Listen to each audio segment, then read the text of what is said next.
Oke, hari ini kita akan membahas materi tentang risk and return. Jadi kalau misalnya dalam berinvestasi, ya entah itu di saham ataupun di obligasi ataupun juga di reksadana ataupun juga di forex, ya apapun jenis investasinya itu pasti ada yang dinamakan dengan resiko dan return. Nah, jadi kita hari ini akan banyak membahas tentang itu. Sebenarnya apa sih yang berkaitan dengan resiko dan apa sih sebenarnya return itu? Nah, yang ada itu kita akan bahas pada hari ini. Pada dasarnya di sini kalau misalnya berkaitan dengan investasi yang ada yang disebut dengan high risk high return. Mungkin kalian sudah pernah mendengarnya ya tentang high risk high return. Jadi high risk high return itu semakin besar resiko suatu investasi, maka return yang didapatkan itu akan semakin tinggi. Karena anggapannya gini, kayak kalian sudah sudah mengorbankan sesuatu, maka kalian pasti akan berharap sesuatu yang lebih gitu kan. Dibandingkan dengan kalian yang mungkin sudah melakukan yang mungkin nggak terlalu banyak ya, melakukan terlalu banyak, sehingga akhirnya mungkin kalian nggak terlalu berharap lebih gitu. Nah, sama dengan seperti itu, jadi high risk high return. Jadi semakin besar resiko yang kalian tanggung, maka semakin besar return ataupun harapan kalian itu pasti akan semakin tinggi gitu. Kayak gitu. Makanya ini dinamakan dengan high risk high return.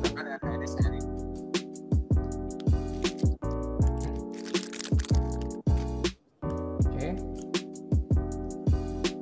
Nah, jadi sebenarnya return itu apa sih? Jadi return itu adalah semacam kayak tingkat keuntungan ataupun juga tingkat harapan yang diinginkan ya. Nah, berkaitan dengan return, jadi return itu ada dua, yaitu return yang diharapkan dan juga return realisasi. Jadi untuk ada yang mau ngomong? Oke, jadi return itu dibagi jadi dua, ada yang dinamakan dengan return yang diharapkan atau yang sering disebut dengan expected return, dan juga return realisasi atau realized return, atau mungkin juga kadang disebut dengan actual return, returnnya aktual. Jadi return yang diharapkan itu adalah tingkat keuntungan yang diharapkan oleh investor. Jadi sifatnya itu belum terjadi karena masih berharap, kayak masih belum, ya maka dari itu di sini maka belum terjadi karena masih yang diharapkan. Sedangkan kalau return realisasi itu adalah tingkat keuntungan yang telah didapatkan oleh investor. Jadi sudah terjadi ya, berarti kan dia sudah dapat returnnya misalnya pada waktu kemarin gitu kan. Nah, kemarin kan sudah terjadi dan dia misalnya menjual sahamnya kemarin dan dia mendapatkan keuntungan. Nah, keuntungan ini adalah realized return karena sudah terjadi. Sedangkan kalau misalnya expected return itu sesuatu yang masih ke depannya, masih belum terjadi. Jadi misalnya dia berharap kalau misalnya di bulan Oktober, karena ini kita masih September ya, di bulan Oktober dia akan menjual sahamnya sehingga dia berharap dengan return misalnya 5%. Jadi seperti itu. Jadi kan bulan Oktober ini karena belum terjadi, maka dia berharap dan itu dinamakan dengan expected return.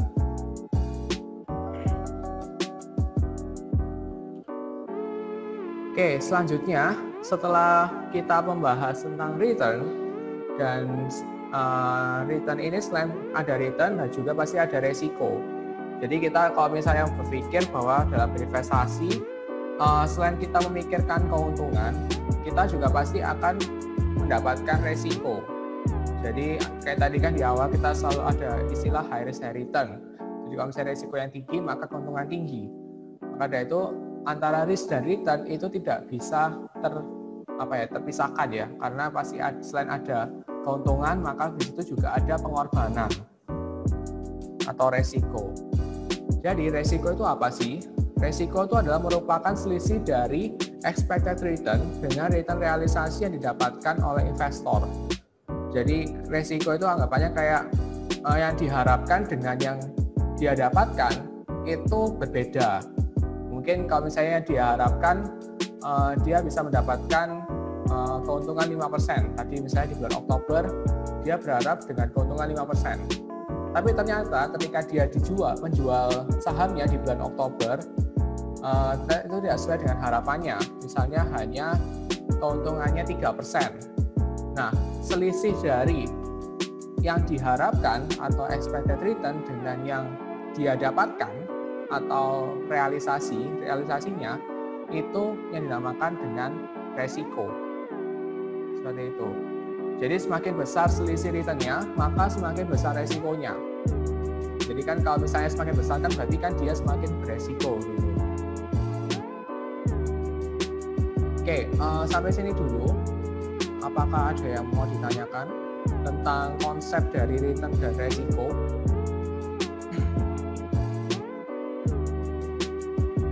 Jadi membayangkannya itu kalau misalnya return itu adalah tingkat keuntungannya kita yang kita dapatkan, sedangkan kalau resiko itu adalah sesuatu yang karena akan ada ketidakpastian ya, karena ada ketidakpastian kedepannya kita nggak tahu seperti apa gitu kan.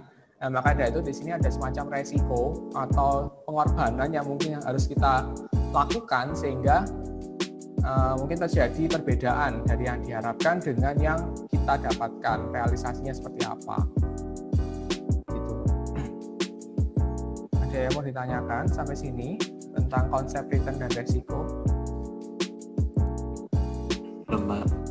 Belum, Pak. Ya. Oke, saya lanjutkan kalau belum ada yang ditanyakan. Jadi untuk mengestimasi return itu ada yang dinamakan dengan ex ante data dan ex post data. Jadi kalau untuk ex ante data itu adalah mengestimasi return dengan data yang masih belum terjadi. Nah, di sini kalau misalnya ex ante ini menggunakan probabilitas. Jadi dia itu misalnya dia ingin mengestimasi di bulan November. Nah, November ini kan masih belum terjadi ya. Nah, karena masih belum terjadi, ini menggunakan probabilitas. Tahu kan probabilitas? Probabilitas itu kemungkinan terjadinya suatu kejadian. Ya, itu kalian pelajari di statistik ya. Jadi kan kalau misalnya karena belum terjadi, akhirnya kayak ngira-ngira lah. Jadi kalau misalnya kemungkinan terjadinya, misalnya kayak ya jangan sampai ya, kemungkinan terjadinya resesi misalnya itu misalnya 50% gitu. Nah, itu kan kayak karena masih belum terjadi, jadi akhirnya kita hanya mengira-ngiranya dengan probabilitas dengan kemungkinan terjadinya sekian gitu.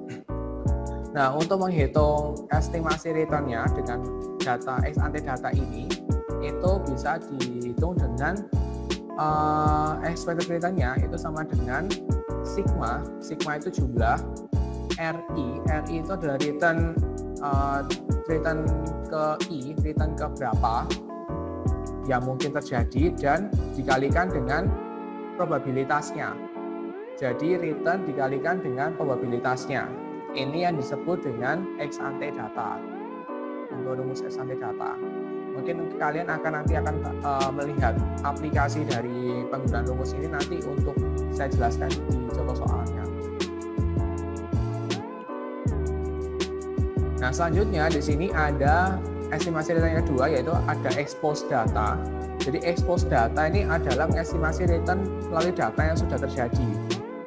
Jadi menggunakan data harga sekuritasnya. Jadi misalnya kan sudah terjadi, misalnya sekarang kan bulan September, jadi kita menghitung misalnya bulan Agustus atau bulan Juli, Juni, dan sebelum-sebelumnya itu. Nah, ini kan sudah terjadi ya. Nah, maka dari itu menggunakan data harga sekuritas, entah itu harga saham, ataupun harga obligasi, ataupun harga instrumen investasi lainnya, tergantung dari yang ingin kalian cari. Nah, untuk menghitungnya, return-nya yaitu dengan menghitung harga saham di waktu sekarang. Jadi yang mungkin sekarang kan September. Kalau kalian ingin bandingkan dengan Agustus, apakah terjadi kenaikan atau tidak, maka kalian bisa bandingkan antara yang sekarang, misalnya sekarang itu September, dikurangi dengan yang harga sahamnya di bulan Agustus dibagi dengan harga sahamnya di bulan Agustus. Jadi yang sekarang dikurangi dengan sebelumnya dibagi dengan sebelumnya. Ini terserah ya, nggak cuma harus tahun, tapi bisa dalam bentuk bulan ataupun juga mungkin harian, itu bisa tergantung dari permintaannya.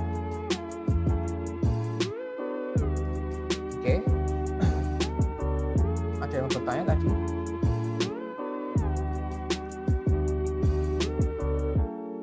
Nggak ada ya tadi?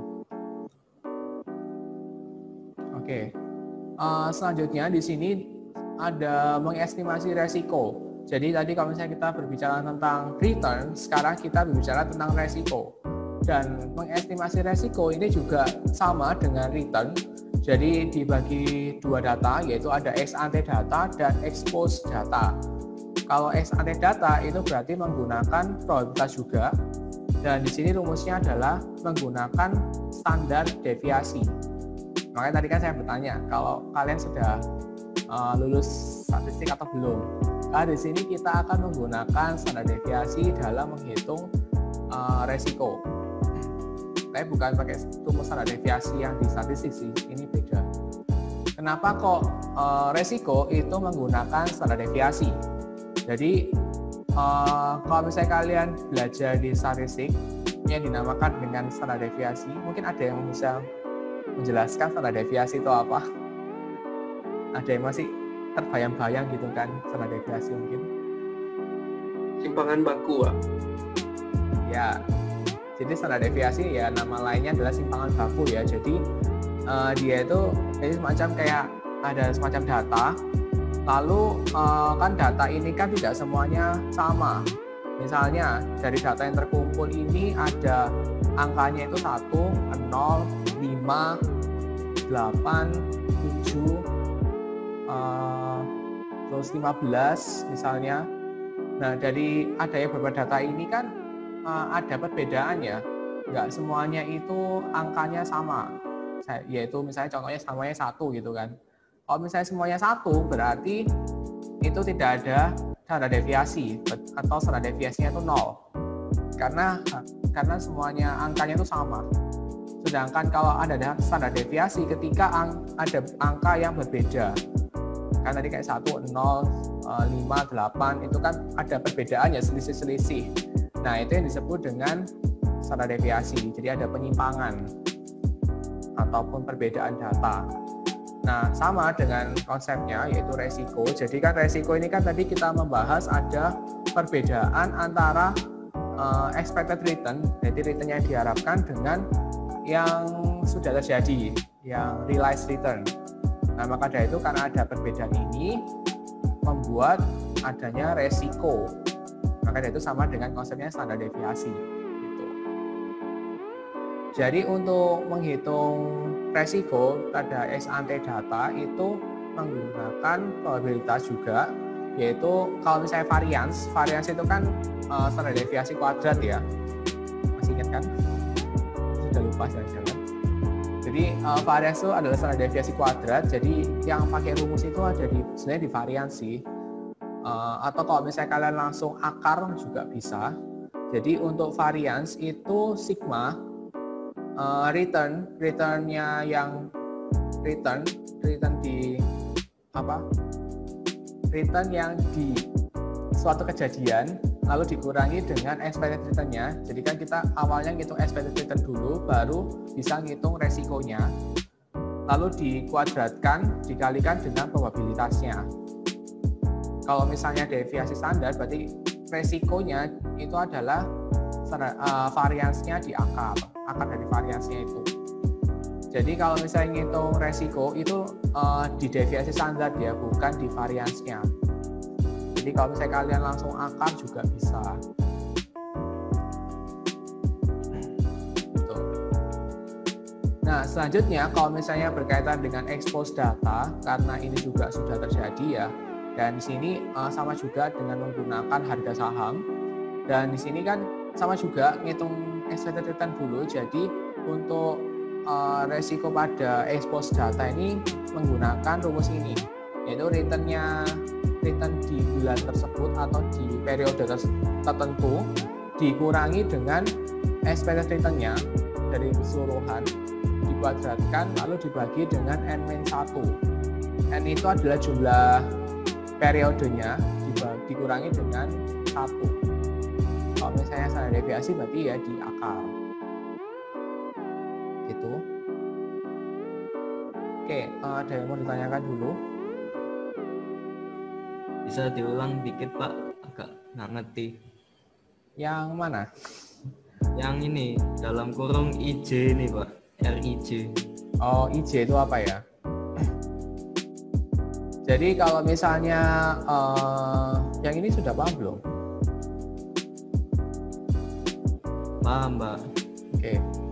Jadi kalau misalnya dalam expose data itu kan misalnya ya di bulan Agustus, lalu ada Juni, Juli, dan seterusnya. Nah, kalau misalnya kan tadi kan kita awalnya ngitung return-nya dulu ya, misalnya harga saham di bulan Agustus, lalu kita bandingkan dengan bulan Juli. Nah, itu kan kalau misalnya kita ngitung return-nya dulu, baru kita menemukan return di bulan Juli. Nah, RIJ itu berarti adalah return bulan Julinya yang kita cari itu. Lalu dikurangi dengan expected return dari keseluruhan periodenya. Jadi kan ada misalnya Agustus, Juli, Juni, Mei misalnya, ada 4 bulan. Nah, expected return-nya kita hitung dulu untuk keseluruhannya. Jadi mulai Mei, Juni, Juli, Agustus. Lalu dikuadratkan. Jadi RIJ itu adalah return pada saat bulannya ataupun pada saat misalnya tahunnya gitu. Jadi misalnya tadi kan bulan Juli ya berarti return-nya bulan Juli. Lalu return bulan Juni sendiri, lalu return bulan Mei-nya sendiri lagi. Kalau expected return-nya selalu sama. Dibagi dengan N-1 berarti N-nya itu adalah jumlah periodenya. Misalnya kalau tadi kan Agustus, Juli, Juni, Mei berarti kan 4 bulan. Berarti N-nya itu adalah 4. Oke Pak. Oke, ada yang mau ditanyakan lagi? Mungkin nanti kalian masih membayang-bayang ya, nanti mungkin bisa lebih aplikasinya bisa nanti akan saya jelaskan melalui contoh soal. Ya lebih mantap aja sih.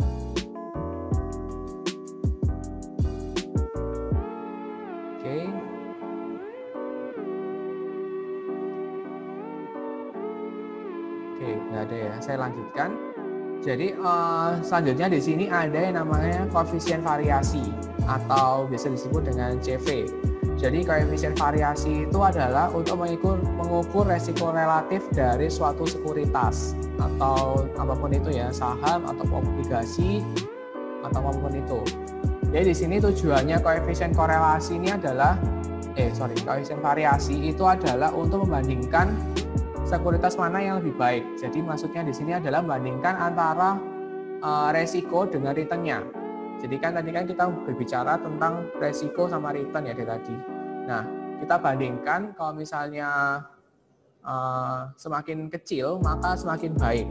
Karena anggapnya di sini kan kalau kita lihat rumusnya, CV ini kan standar deviasi. Standar deviasi itu adalah resikonya dibagi dengan returnnya. Kalau misalnya yang di atas semakin besar, maka hasil dari CV pasti akan semakin besar. Ya pastinya sebagai investor itu kan berharap supaya resikonya sekecil mungkin tapi returnnya sebesar mungkin kan ya. Yang ya memang sekalipun high risk high return, tapi kan pasti kita berharapnya sebisa mungkin resikonya seminimal mungkin gitu kan. Jadi maka dari itu di sini untuk standar deviasi kalau misalnya resiko kan menggambarkan resiko. Jadi kalau semakin besar maka di sini angka dari CV maka akan semakin kecil. Semakin besar. Kalau misalnya dibandingkan returnnya, kalau misalnya returnnya kecil terus resikonya besar kan berarti CV-nya semakin besar. Gitu. Ya, oke, sampai sini dulu. Mungkin ada yang ditanyakan tentang konsep risk and return-nya.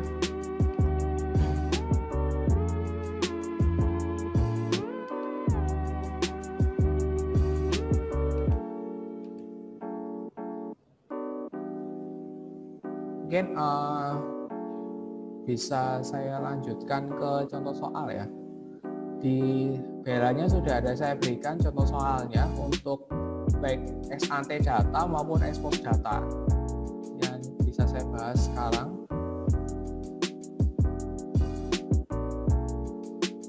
Bisa Pak.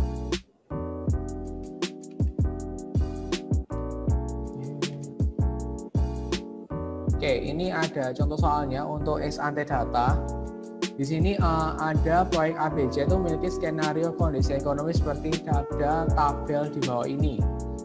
Jadi ini adalah kondisi ekonominya, kemungkinannya itu kalau misalnya ekonomi kuat itu kemungkinannya 30%, 0,3. Lalu ekonomi sedang itu 40%, sedangkan kalau resesi itu 30%. Jadi kan kalau misalnya kita tambahkan semua jadinya kan 100%. Jadi ini ada kemungkinannya karena belum terjadi ya. Dan keuntungan dari kalau misalnya ekonominya kuat, berarti kan keuntungannya semakin besar ya. Kalau misalnya ekonomi kuat itu, berarti di sini keuntungannya 20%. Kalau sedang itu 15% dan resesi 10%. Nah, yang kita perlu cari ada berapa expected return dan risiko dari sekuritas ABC. Oke, kita bisa kerjakan untuk soal ini. Kalau misalnya kita lihat di sini kan ada rumusnya apa aja sih? Rumusnya untuk return apa ya? Expected return.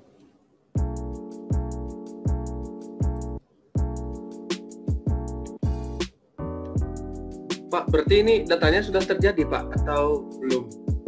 Belum, kan ada probabilitas. Oh, berarti pakai ex ante data ya Pak? Iya. Ini yang contoh soalnya ex ante data. Oke, dari sini kan ada ekonomi kuat, sedang, sama resesi. Untuk rumusnya apa namanya? Return, expected return-nya. Itu apa sih tadi rumusnya? Profitabilitas kali keuntungan.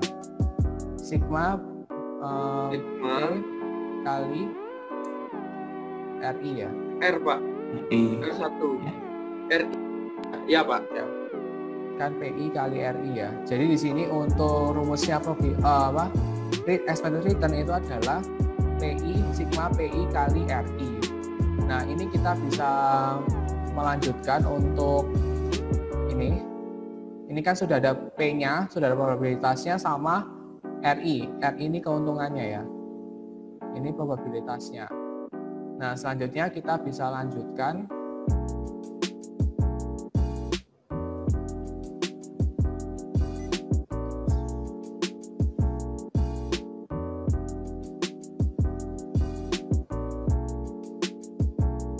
Oke, ini kita bisa lanjutkan untuk kita bisa kalikan ini PI kali RI-nya. Berarti untuk ekonomi kuat berapa hasilnya? Berarti kan 0,3 dikalikan 0,2. Maka hasilnya 0,6. 0,6. Terus berikutnya yang sedang 0,4 dikalikan 0,15. Hasilnya 0,6 juga. Terus berikutnya yang resesi berarti 0,3 kali 0,1. Hasilnya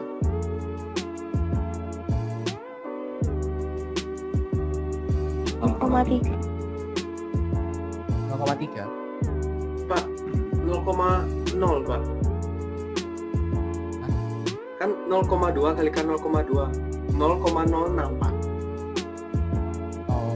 0,3 kali 0,2 0,06. Ya Pak. Sama juga yang di bawah-bawahnya. Iya betul. Ya, kurang lebihnya.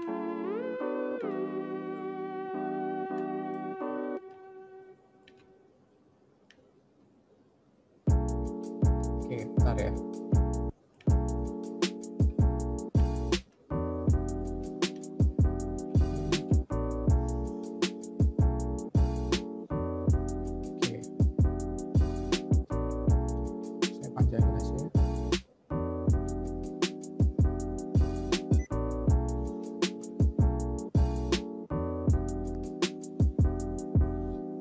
Oke, tadi berapa? 0,06 ya.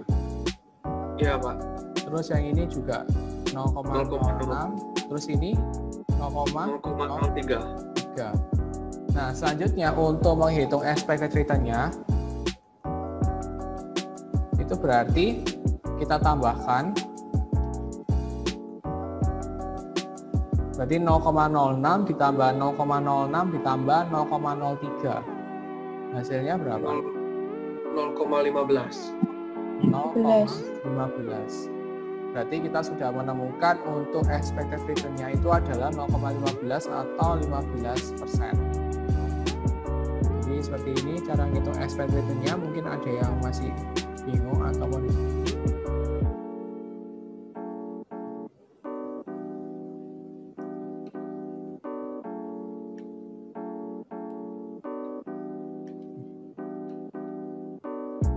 ada yang bingung?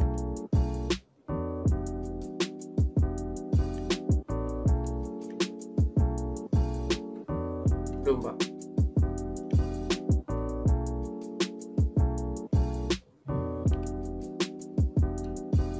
Oke. Selanjutnya kalau berikutnya kan kita sudah menemukan expected return-nya untuk resiko tes ABC. Nah, selanjutnya adalah kita menghitung resiko. Berarti resiko tadi rumusnya apa untuk resikonya?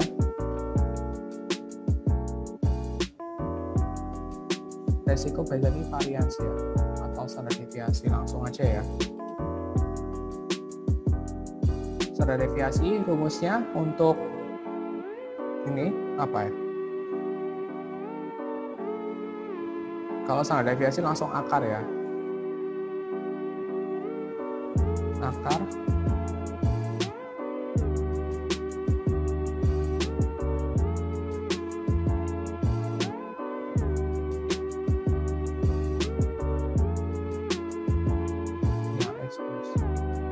ini sigma RI min Oh, pakai ex post ini Pak. ex ante. Ex ante kan Pak? Iya. Oke, kalau misalnya datanya ex ante selalu pakai ex ante. Jadi baik expected return maupun resikonya juga pakai ex ante. Berarti kan tadi sigma RI min expected return-nya RI kuadrat dikalikan dengan probabilitasnya. PI-nya, probabilitasnya. Nah, di sini kalau kita kan sudah menemukan expected return-nya, berarti kita bisa mengurangkan dulu RI min RI-nya dulu. Oke. Saya panjangkan aja ya sekalian.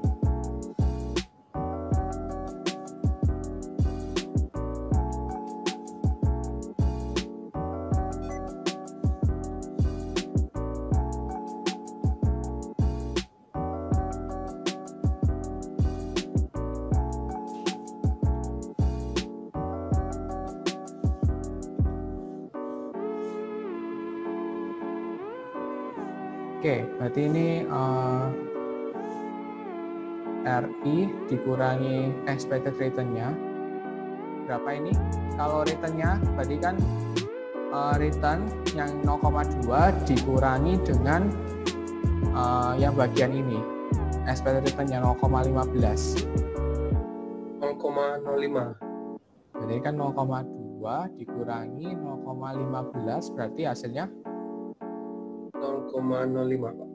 0,05. Terus berikutnya yang sedang berarti 0,15 dikurangi 0,15 hasilnya 0. Terus berikutnya 0,1 dikurangi 0,15 hasilnya minus 0,05. Nah, ini kita sudah dapatkan untuk RI minus expected return-nya. Lalu selanjutnya di sini ada, kan ini kita sudah temukan untuk bagian ini kita sudah temukan. Selanjutnya adalah di kuadratkan. Kuadrat. Berarti kita kuadratkan RI min ERI kuadrat. Berarti di sini untuk 0,05 kuadrat kan berarti kan hasilnya ini kan 0,05 kuadrat hasilnya berapa? 0,25. Benar. 5 0,0025. 0,0025. Terus berikutnya kan yang sedang 0 kuadrat berarti 0. 0. Terus berikutnya minus 0,05 kuadrat hasilnya 0,0025. sama 0,0025. Oke, kita sudah temukan untuk yang bagian ini. Berarti ini kita sudah selesaikan. Ini kita sudah selesaikan. Dan yang terakhir banget sih. Ini kita harus kalikan dengan probabilitasnya. Berarti di sini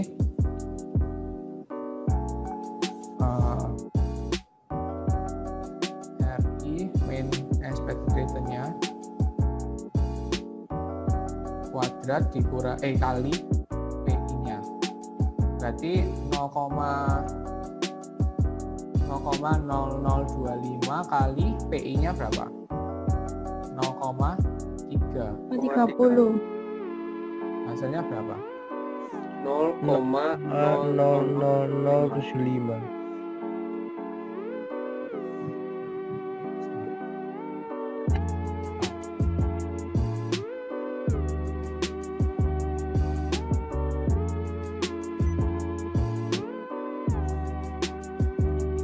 Berapa tadi? 0,0075. Ini 0,075. 0-nya 3, Pak. Oh, oke.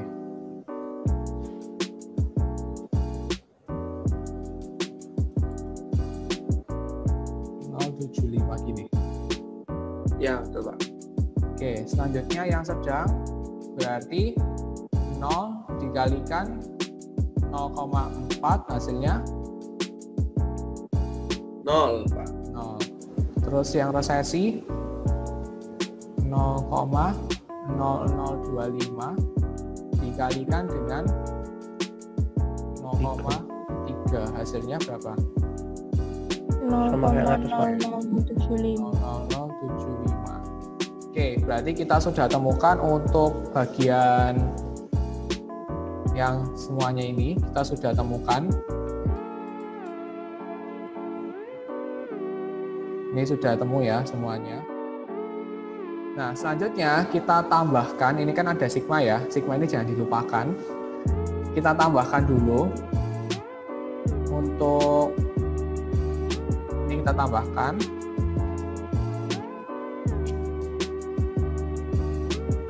Berarti hasilnya berapa ini? Ini masih varians ya, standar deviasi kuadratnya. Karena kan 0,00150. 0,0015 ini. Oke, nah kita sudah temukan sampai yang bagian ini. Selanjutnya, setelah ini kan masih dalam bentuk kuadrat ya, belum di akar, maka kita harus cari standar deviasinya. Berarti dari akar dari 0,0015 sama dengan berapa? Akarnya 0,0015. 0,0387. 0,0387. Oke. Nah, ini kita sudah temukan untuk resikonya. Panjang ya. Ya, kayak statistik, Pak ya. Kenapa? Statistik ya. Iya, kurang lebih kayak statistik sih, karena kan kita banyak bahas tentang standar deviasi. Oke deh, Pak. Oke, mungkin sekalian ngitung CV-nya aja ya, karena kan kita sudah menemukan return, expected return dan juga resikonya. Kita bisa ngitung CV-nya. Selanjutnya berarti kalau CV itu rumusnya standar deviasi return dibagi dengan expected return-nya ya. Berarti standar deviasinya 0,0387 dibagi expected return-nya ini berarti 0,15. Hasilnya berapa ini?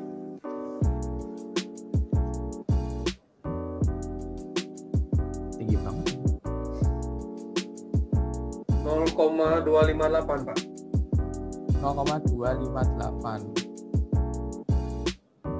Berarti di sini kalau misalnya kita bandingkan antara resiko sama return-nya, berarti cukup baik ya, karena anggapannya kayak resikonya itu kecil, kan di sini kan kecil banget, lumayan kecil sih, 0,0387, lalu dibandingkan dengan return yang didapatkan tuh sampai 15%. Jadi resikonya 3%, terus return-nya 15%, kan oke gitu kan.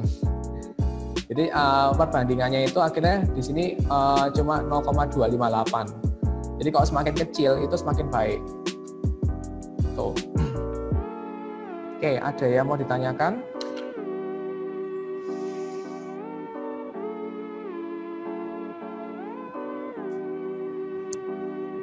Ini Mas, ini yang ex ante data ya. Jadi ya masih belum terjadi, makanya dari itu di sini menggunakan probabilitas.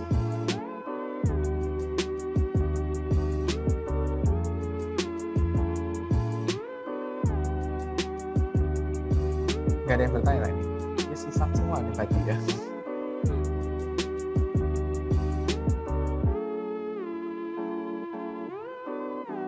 Pak, berarti kalau misalkan datanya kayak gini, berarti nilai sekuritasnya bagus Pak. Bisa dibeli dong sahamnya. Ya bisa dibilang seperti itu.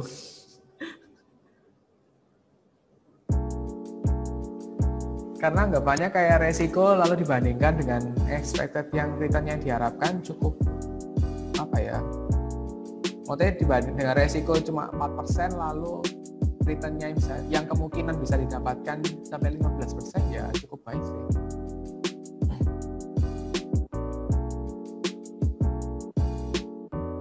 Kalau misalnya lebih dari 1 CV-nya, berarti kan resikonya lebih besar. Sebaiknya jangan.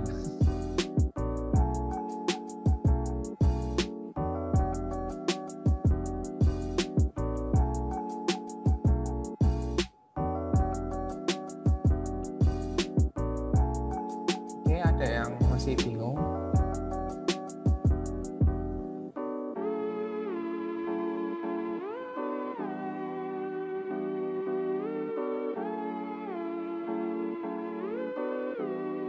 Oke, sepertinya tidak ada yang ditanyakan. Yang lainnya masih memperhatikan kan ya? Bapaknya tidak membuka kamera. Masih Pak. Oke. Oke, kalau tidak ada yang ditanyakan, kita lanjut ke yang berikutnya yaitu expose data.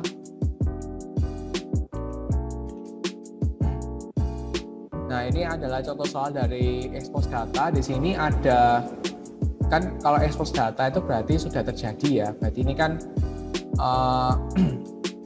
ini anggaplah September ini sudah terjadi ya. Berarti kan ini kan sudah akhir September gitu. Oh ya, tahun 2019, sorry. Karena tahun 2019 ini. Jadi ini ada contoh soal, di sini ada berikut. Ini adalah data harga saham PT Agung Sentosa selama 4 bulan terakhir pada tahun 2019. Di sini ada bulan September, Oktober, November, Desember. Karena kan bulan tahun 2019 berarti sudah terjadi. Dan sampai tahun 2020. Nah ini harga sahamnya kalau bulan September itu 500, bulan Oktober 530, November 519,4, dan Desember 545,37. Nah selanjutnya yang perlu kalian hitung sama seperti tadi, yaitu expected return-nya, lalu resiko, dan juga kalau misalnya dibandingkan dengan PT Makmur Jaya, jadi perusahaan lainnya, dengan expected return 12% dan resikonya itu 18%, apakah return PT Agung Sentosa lebih baik dibandingkan dengan PT Makmur Jaya? Oke, selanjutnya di sini kita bisa menghitung mulai dari yang pertama yaitu expected return-nya terlebih dahulu.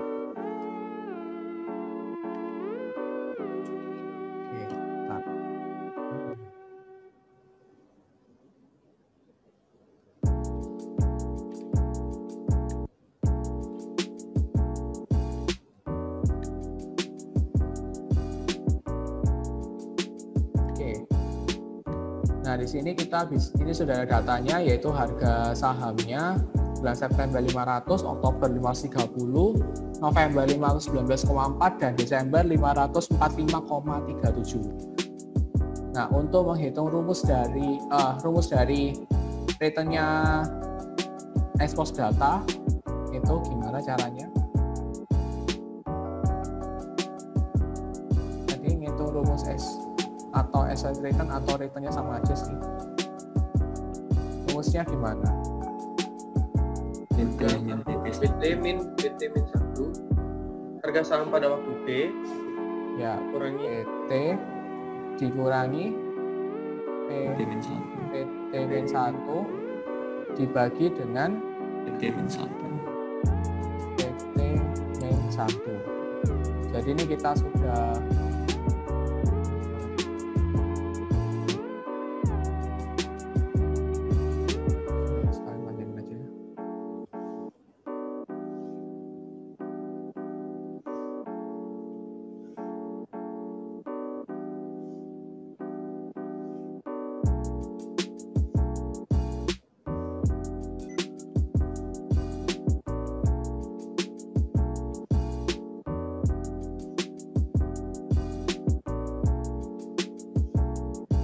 Oke, ini kita bisa masukkan untuk returnnya.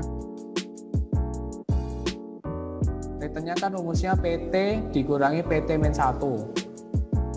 Jadi di sini untuk yang September ini yang sebelumnya ya berarti ya. Untuk return yang September ini berarti belum terjadi. Maksudnya kita tidak bisa menghitungnya karena kita tidak tahu data di bulan sebelumnya. Jadi anggapannya kalau misalnya di sini kan kalau ada data Agustus kita bisa ngitung Septembernya. Jadi di sini biasanya di minus. dikosongkan, Pak. Ya, dikosongkan. Karena kita nggak tahu data bulan sebelumnya, makanya ini biasanya dikosongkan. Kecuali kalau ada data bulan Agustusnya, berarti Septembernya bisa diisi. Karena kan kita harus tahu ini dulu, PT min 1-nya dulu, harga di bulan ataupun di periode sebelumnya. Kalau misalnya Oktober, berarti kayak gimana? Berarti 530 dikurangi 500 130 kurangi 500 dibagi dengan per 500 berapa ini? 0,06 Pak. 0,06. Terus yang November 519,4 dikurangi 530 dibagi dengan 530 hasilnya minus 0,02. minus ya 0,02. Iya Pak. Terus berikutnya 545,37 dikurangi 519,4 dibagi 519,4 sama, berarti hasilnya berapa ini? 0,05. 0,05. Oke. Nah, ini kita sudah menemukan untuk return dari masing-masing bulannya, yaitu di sini ada bulan Oktober, November, sama Desember. Nah, sekarang kita hitung untuk expect totalnya dulu. Berarti ini kan kita total dulu ya.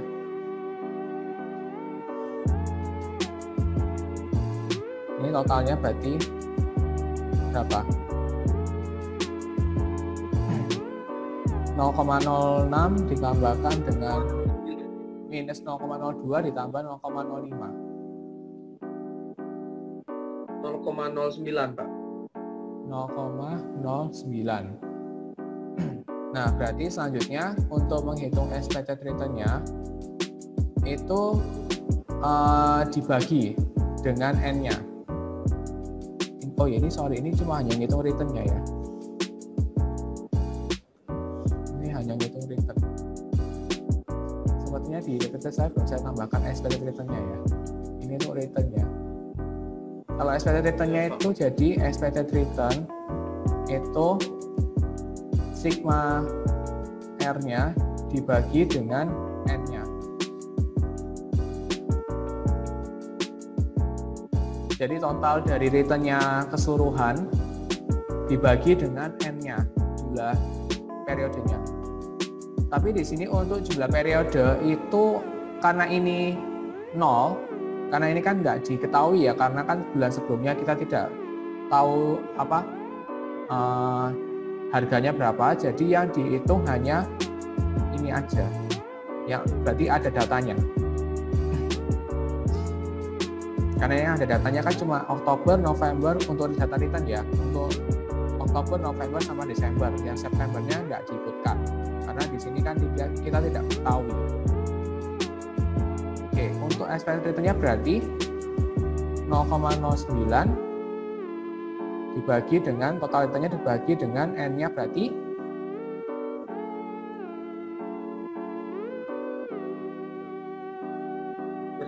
oke, kalau bulan Oktober bagi 1 Pak atau 3 Pak. 3 ya? Bagi 3, jadi kan totalnya kan ada Oktober, November sama Desember, jadi totalnya 3. Berarti hasilnya berapa ini? 0,03. 0,03. Oke. Selanjutnya di sini berikutnya kita sudah tahu untuk expected return-nya berapa. Selanjutnya untuk rumus untuk menghitung resiko kan ini kan sudah ketahui. Terus resikonya berarti standar deviasi sama dengan rumusnya apa?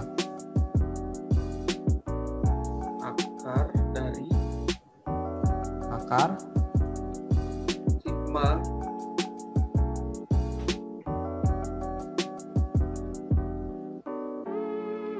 sigma R return IC ya Pak. atau RT sama aja dikurangi dengan sigma RI dikurangi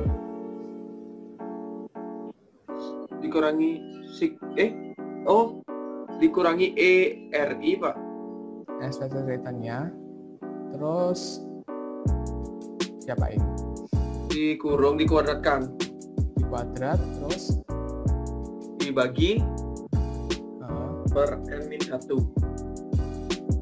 Oke, ini untuk rumus standar deviasinya yaitu sigma RIJ dikurangi dengan expected return-nya dari RI. Ini sama aja dengan T ya, sama aja. RI itu sebenarnya RI sama dengan T itu sama aja. Dikuadratkan dibagi dengan N-1. Berarti yang perlu kita lakukan adalah mencari untuk bagian, kan ini RI-nya sudah ada.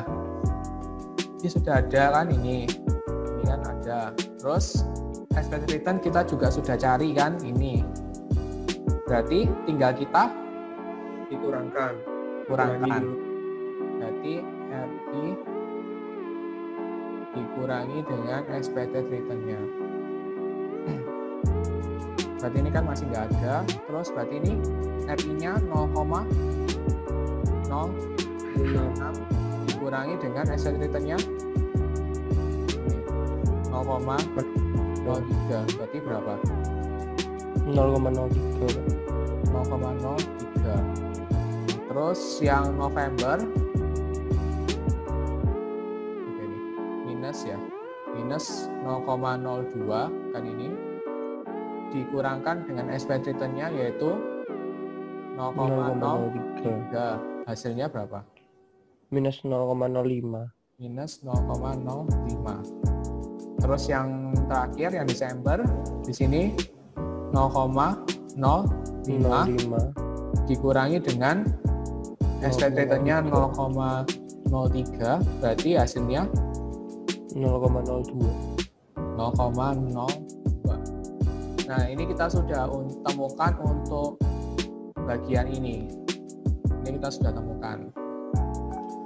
Jadi selanjutnya adalah di kuadratkan ya.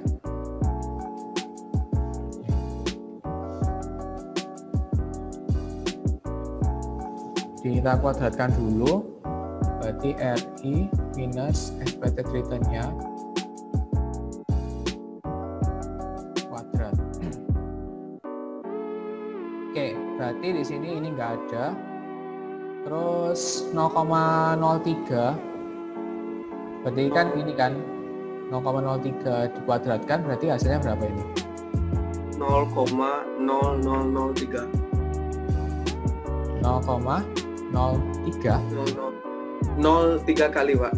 9. 0,0009. Nolnya 3 atau 2? Nolnya 3, Pak. Oke. Terus Nolnya 3, Pak. yang berikutnya November, berarti ini minus 0,05 dikuadratkan hasilnya berapa ini? 0,00025. Nolnya 2 atau 3? 3, Pak. 3, Pak. 3 ya? 3. Iya. Oke. Selanjutnya, berikutnya berarti 0,02 dikuadratkan hasilnya berapa? 0,0004. 0,0004. Iya, Pak. Pak, yang minus 0,025 nolnya 2, Pak.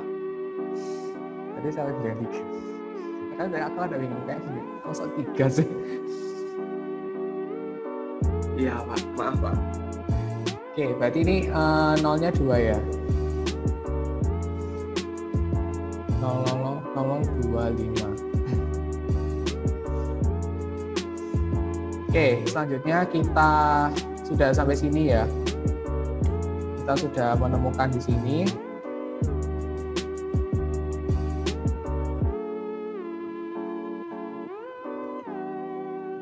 Oke, kita sudah temukan RI main expected return-nya dikuadratkan. Kita sudah sampai di belum penghujung sih.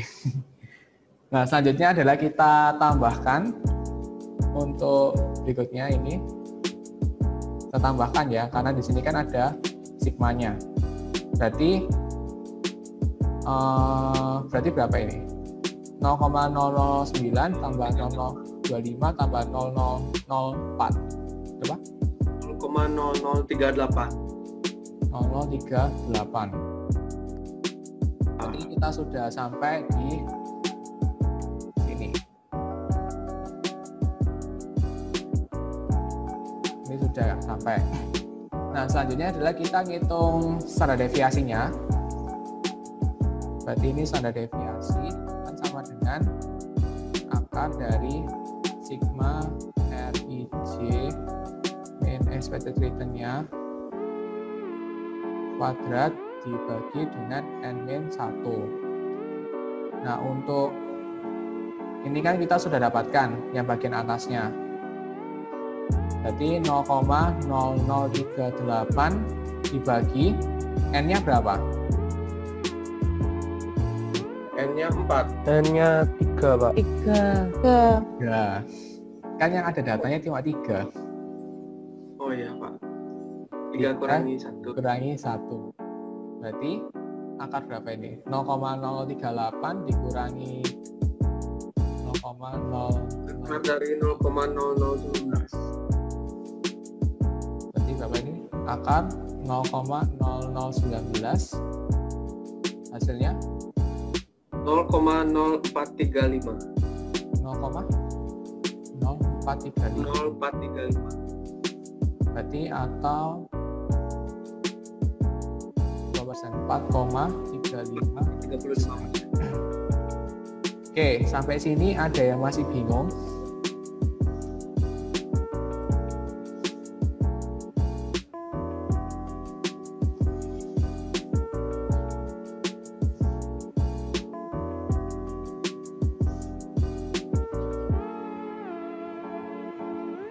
Ada yang masih belum jelas kah? Dari menghitung expected return dan juga resikonya.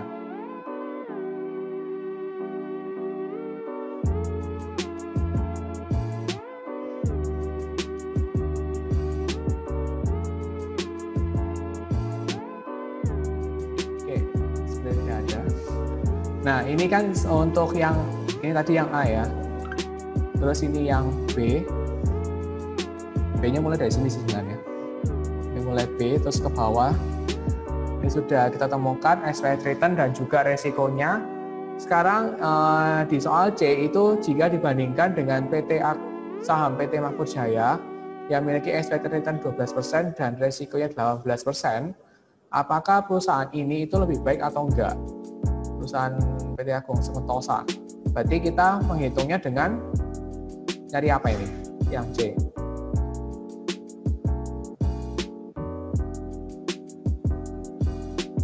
Membandingkan antara expected return dan juga resiko.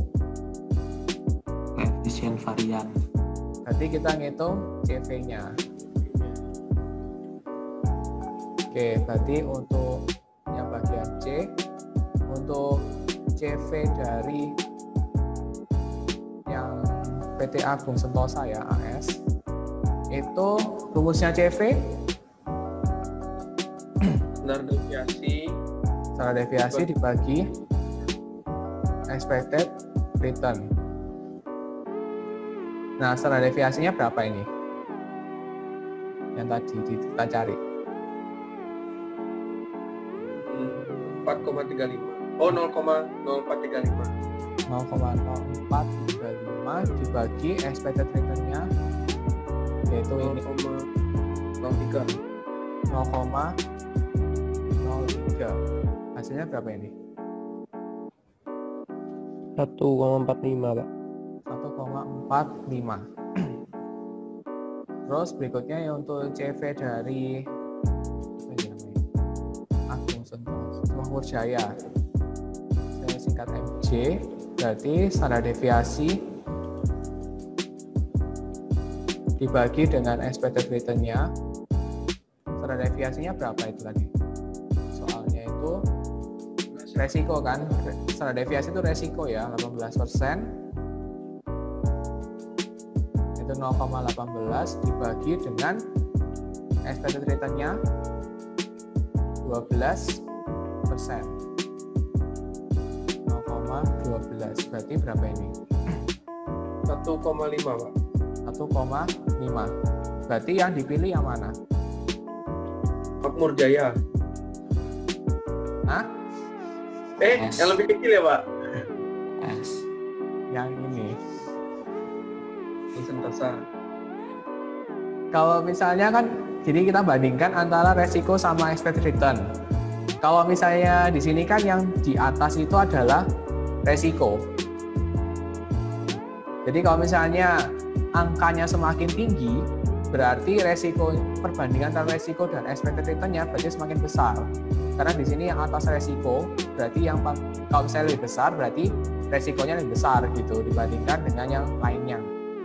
Jadi di sini kan karena ini lebih kecil, berarti perbandingan resikonya itu bisa lebih minimal, bisa minimal.